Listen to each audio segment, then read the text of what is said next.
Conquering Mount Scrapmore with Brenda. I'm Brenda, and we're here again with another episode of Mini Monday. Yes, I love Mini Mondays. I love doing mini blocks. And we've got Geometrics 3 for you guys. And there are four different patterns on this piece of paper that you can have fun and play with and just, pull out your crumbs or your strings and just, have a great day of playing around and sewing. I had a really hard time deciding which ones I was going to choose next, so I guess I'm going to have to, be limiting myself to my very, very special ones, but that's okay. Anyways, before we get any further, let's do our shout out.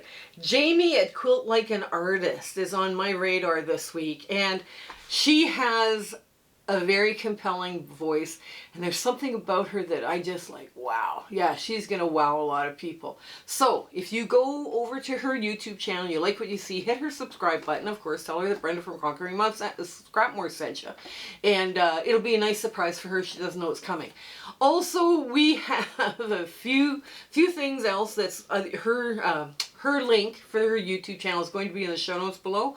So that's all good. Now, this quilt, if you're looking for this quilt, it's under the Sunflower Sew Along, and I gave it to you in 2 different sizes, and this one was just a lot of fun to do, and it's my take on a very traditional pattern. I played around with the pieces, and we just had a ball with this. It was so much fun. Now, what was the other thing? Okay, first off, share, like, and subscribe. Make comments. Please make comments. They help drive our analytics so much. And we have the opportunity then to reply to you. And, I try to reply to all the comments. But, I mean, yeah, we'd just be so grateful if you could share, like, subscribe, and make comments. I know life is busy. If all you got time to do is a heart, that's fine. We get it. Also, tell your friends about us, because that's really important too. Hit the thumbs up, hit that bell so you don't miss any content, and all of these things drive our analytics. We would love to continue bringing you fun, free patterns every week. So that's kind of a way you can get to help us out too. We also have a Facebook group. If you're part of the Facebook community, come join us, because the Facebook group has a virtual sewing room hosted by Discord. Plus, we do fabric exchanges. We have lots of fun community chats, and we do all the same other things that other Facebook groups do, but we have a lot of fun in there. I speak for free, and I am revamping my speaking presentation.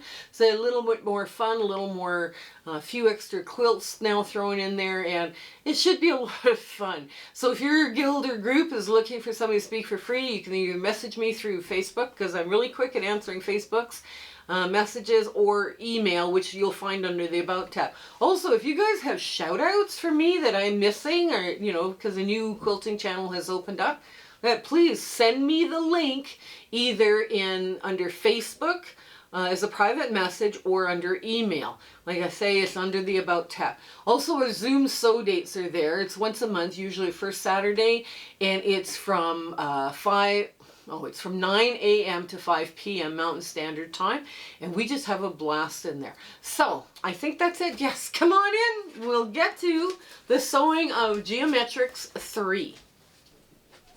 Okay, so we're at the sewing machine with Geometrics 3. Now, I'm going to do this cute little basket shape, because I think that's just adorable.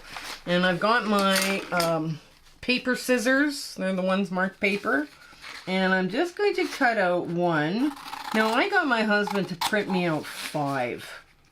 And basically what I'm going to do is I'm going to use up my crumbs. Let's see, let's not do it that way. I'm going to use up my crumbs with, these little piecing. I just love mini piecing. I don't know why I love it so much. But anyways, you need paper scissors to cut out the pattern. And there's 4 different ones here. Now, you need a little scissors, a tracing wheel. Because what the tracing wheel is going to do is put in the marks so that you can see the back of the pattern on your paper.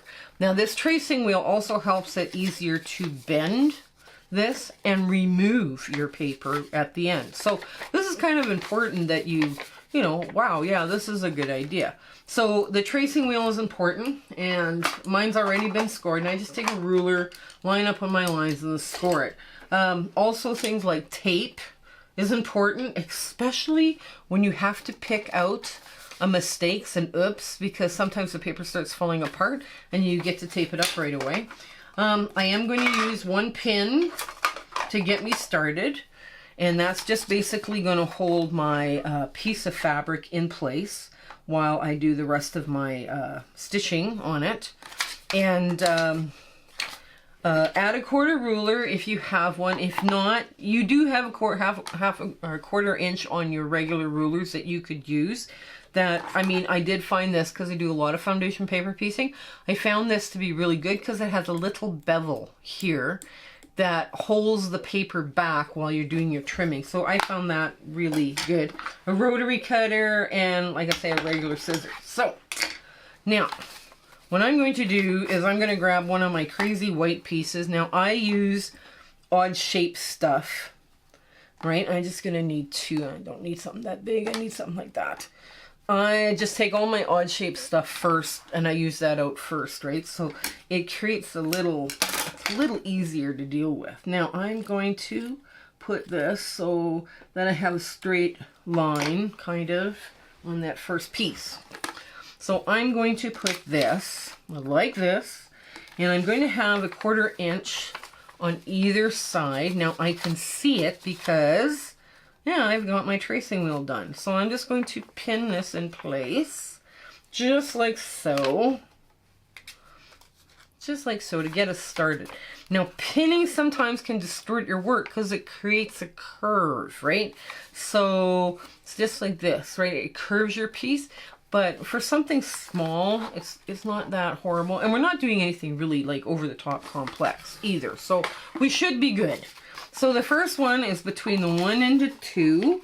So I'm just going to bend and fold, and it goes really easy, really quick.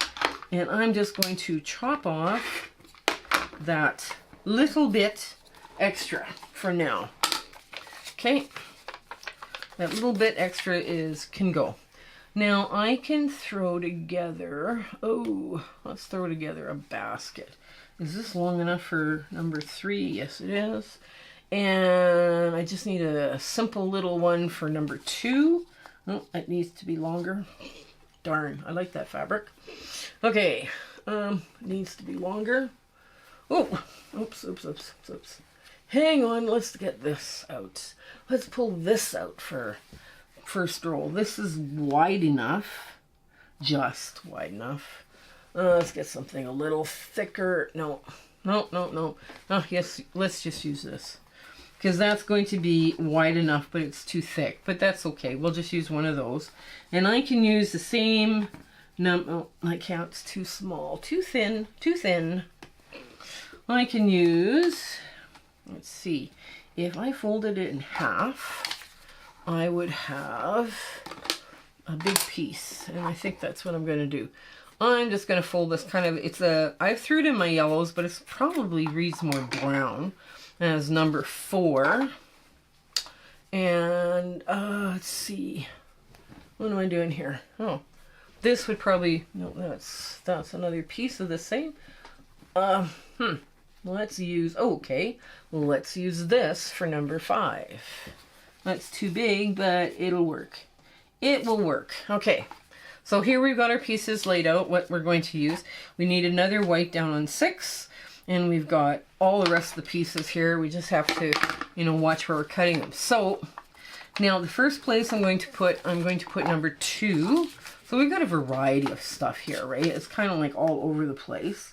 And I'm going to go this way on number 2 because I just want to cover a quarter inch this way from that line. And I want to make sure I've got good coverage, so I want to be off the paper for my seam allowance, right? So now I'm going to put this all under like this. And I'm going to start a quarter inch past where I need to, right? And then go up and down the same spot, like about 3 or 4 times. And I want to go a quarter inch past There we go. And I pull my pin. That's the only time I need a pin for this. So now I'm pulling it out. Now if I was doing a bunch of these, I would be doing lots, all at once. I wouldn't be just doing one or two. I would be doing several of them, you know, all of the same, and, you know, pull out a bunch of stuff. So now I'm going to push this the other way and get it away from the work that I'm doing. Now, I'm also at this time going to take my little and just trim this off, because this can go back, because it's a good size piece still, right? So I'm just going to put that back in. Now, the next piece here is number 3. I'm going to fold it along 3, and then I'm just going to take this and trim this just like so. Nice and neat. All that stuff gets put into a bin. And I'm going, oops, I'm going to not use the thread end. The thready end is gone. Okay, so I'm just going to sew that right along. And now I'm going to start holding my threads. There we go. You need a sharp needle. So I changed the needle in this last night to do foundation paper piecing. Up and down again a few places. I've got my stitch length. I can set my machine to 25 to 25 to 30 stitches per inch. So my stitching is very tight on here, you know, and that's important that you have that. And we're way big, but that's okay. That's okay. Now, okay, so now the next one you're going to put on is number 4. And that's probably big enough to do the entire block, but we're going to trim this. I've only got like a 1/4 inch. Okay, there we go. That can go into the pet bed pile. And now we're lining this up. This darker basket color thing. I know, I thought, it'll look fine. It'll look good. So now we're going to go right from the edge. Okay. There we go.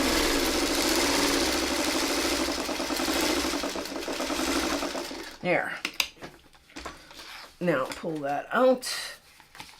Okay, get all the string off. And now we're going to go between 4 and 5. But we're going to flip this over first. There we go. Kind of looks weird. It looks like a little... They never look like anything until you actually get them all sewn. So we're going to fold 5 between 4 and 5. Now we're going to trim this off, and this immediately goes back into the basket because it's a big enough triangle for me to work with. And now I'm going to put this down, and I want to be a 1/4 inch in each direction over. And I'm going to just cut it like this. There we go. Oops, come back here. Okay, so now we're just a 1/4 inch over on each, so we're good. We're past the outer edge here, right? There's a seam where you make your seam allowance, and then there's a place where you trim to make your unfinished mount. So we're well past that. Okay, get this all out of the way. Make sure it lies flat. There we go. There, nice. Grabbing the wrong scissor. Okay, next up. Okay, I've got all these threads. Yeah, that's the thing about foundation paper piecing. You gotta move these threads out as you come across them. Otherwise, they just keep collecting. Okay, now between 5 and 6. Okay, so I'm holding it there.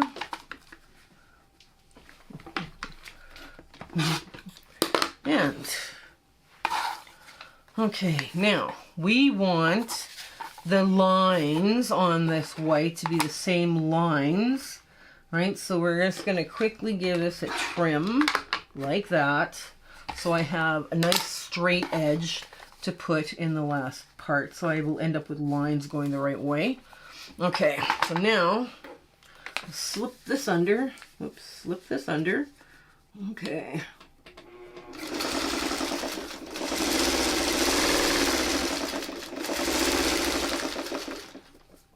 Yeah. These are fun, cute patterns to work on. Everybody should work on fun, cute stuff, you know? Nobody needs to stress out about anything then. Okay, so now we're going to just flatten that out just with my fingernail, because I have fingers. I'm going to move this and this because, wow, it's in the way. You could put whatever colors you wanted in here, or you could have put a really cool floral. Now I'm lining up my seam allowance line with this, with my 1/4 inch, right, mark.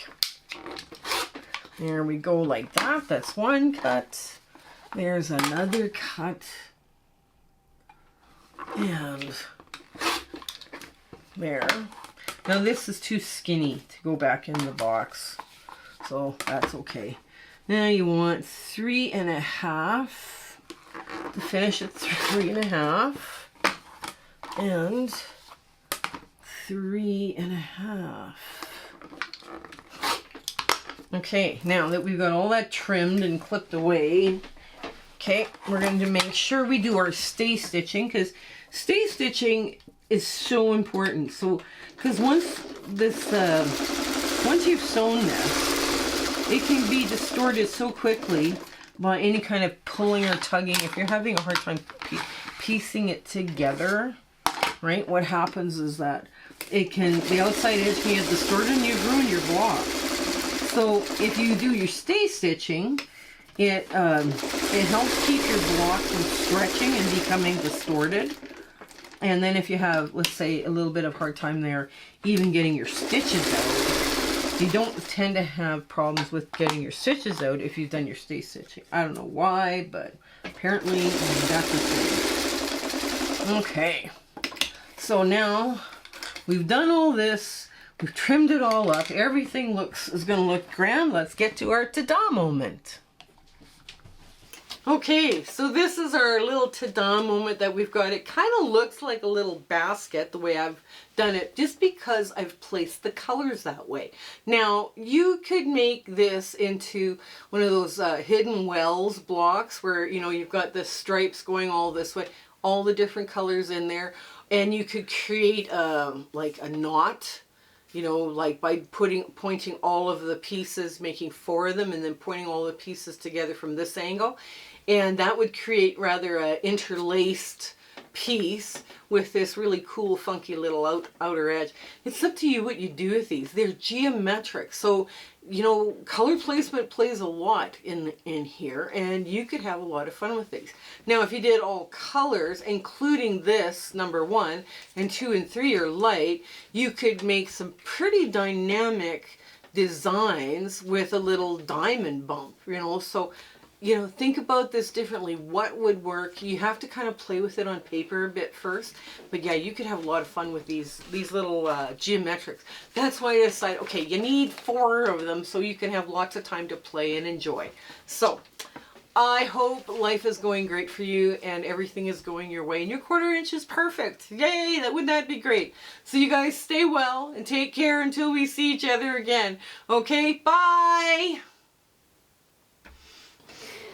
My husband and I would like to thank you for all of your support and watching our videos and sharing and liking. It has just been, you've put us on such an amazing journey and we are having so much fun. I hope everything is going so well in your life and, you know, your 1/4 inch is perfect. Everything is working out for you.